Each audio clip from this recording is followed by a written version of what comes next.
Sátor Kázménak hívnak, már 4,5 éves vagyok, és még mindig a benyám nyolcába járok. Nagyon aranyosak és óvón élnék. Annyit nagyon szeretem, Enikőt nagyon szeretem, akik jó verseket tanítanak. Milyen verseket tanítanak veletek? Például a Fésűs Éva megírta tél. Mondd el nekem, légy szíves. Fésűs Éva megírta tél. Megjött a tél, befújta az abjakot, az eresje, jégcsapokat aggatott. Földet engem szentfutva sietett, azt hittet, várjuk már a hideget.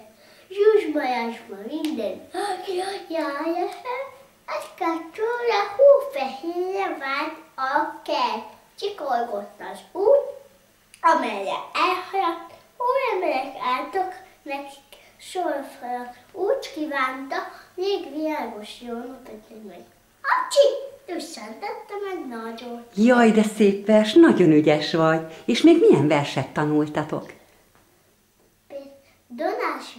Például Donás mondta hóember.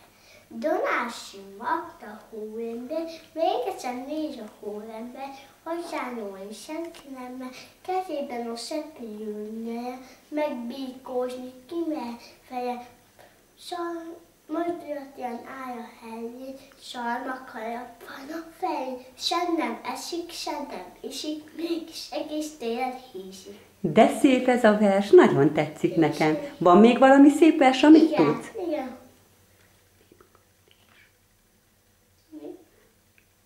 A népköltés?